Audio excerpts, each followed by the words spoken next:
Do you all remember the first time Ron went wrong? Wingardium Leviosa. You know what, never mind. It's a family movie, not the time or place for that joke. Let's do the review. What is up, Flick fans? Welcome back to my channel. Ron's Gone Wrong is finally in theaters. I thought it was a cute-looking concept. We're going to talk about it right now, spoiler-free, and let's do it. This is the story of Barney, not the dinosaur, okay? We're talking about an awkward middle schooler, and then Ron, his new walking, talking, digitally connected device.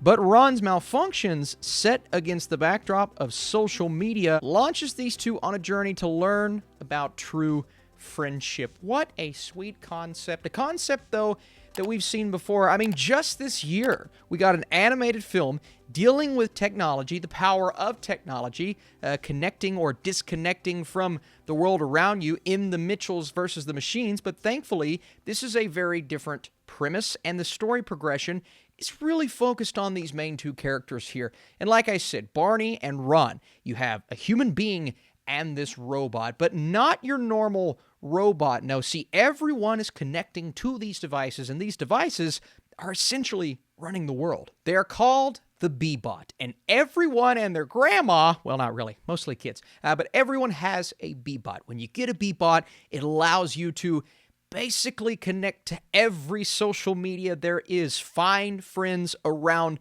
the world. Have as many friends as you can. Connect yourself to social media. Never leave. Never spend time with your parents. Never do anything outside of this technological sphere. And so there's obviously going to be a message in that, and that is a message we've seen countless times before. So it's all about how you handle this. Is there enough heart in Ron's Gone Wrong? That's kind of where my concern was going in, because while it looked cute and quirky, I didn't know if it could capture the magic that it was going for. I think it really starts with the voice talent. Rob Delaney is Andrew. Ed Helms is Graham. I knew immediately that was Ed Helms, like the second I heard his voice. Zach Galifianakis plays our robot in Ron and does exactly what you expect him to do. He has that charm in his voice. Obviously, the comedy is there in that character, but the charm that carries through oh so well. Olivia Coleman as Dawnka. Oh, my goodness, not every joke lands on the level that it should, but when they land, this character, the quirky, wacky, crazy grandmother character that, is trying her very best to teach Barney lesson after lesson, it's so funny. But Barney, played by Jack Dylan Grazer, who is having himself quite the career, so good as our lead performer here. So, voice cast, check. Animation, not the best I've ever seen.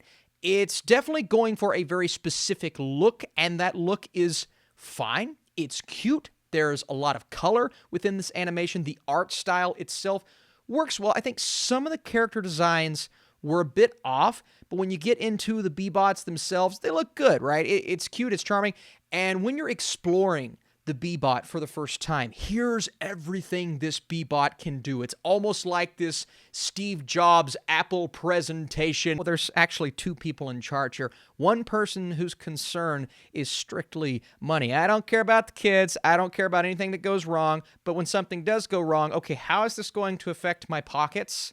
And that's clearly the character that we're not going to be rooting for. And then you have someone else who is in co-charge that cares more about the relationship that these Bebots form with their kids. Now, there's still a wall there, a disconnect from what it truly means to have a friend and to essentially be aware of what's going on around you. And you've heard it countless times. You pay too much attention to your phones, you're not going to make any friends. And it's funny because this movie kind of plays with that. It's saying if you don't have a Bebot, you're not going to make friends, because that's one of the sole purposes of these Bebots, to make these kids friends or help them spread pretty much everything about them through social media to bring in followers or friends on the web space. So I found it to be very timely, very interesting, a couple of concerns there with the story itself and the progression. And essentially, I think the biggest problem with this movie is we've seen various versions of it before. I could complain a little bit about the comedy. Not all of it worked for me. And again, some of the animation here wasn't the best, but for the most part, it's basically just, you know where the characters are going, you know exactly what's going to happen. I could tell you the lesson that's going to be learned before we even get close to learning that lesson. You can get from point A to point B fairly easily. So it's more so about the journey, but the journey was cute, and I had a really sweet time while watching. You're in it for that relationship, and even though Ron is putting Barney through so much, part of Barney, and you see it at the beginning, is really starting to enjoy going on these mini adventures, and as much as Ron puts him through, there's still that friendship that forms, and the fact that this one B-bot is so distinctly different than the others. There's some sweetness there, but it also provides so much comedy. Who cares if I liked it at the end of the day? Will kids like it? Yes. Will families enjoy this? Is there enough humor there for adults? I think so, and I found it to be a fairly entertaining movie and a nice, sweet surprise to watch in the theater. Before I give you guys my score, I want to say thank you so much for watching. If you enjoyed this video, we're almost to 100K, so tell your friends if you have any, or tell your B-bots. While the destination is obvious, the journey itself is full of life. The quirkiness from the character interactions and presence of this hilarious robot will have families grinning from ear to ear, and that's really what it's all about. I'm going a 71% with my score. Let me know, what would you rate this movie? What is your favorite animated movie from 2021 so far?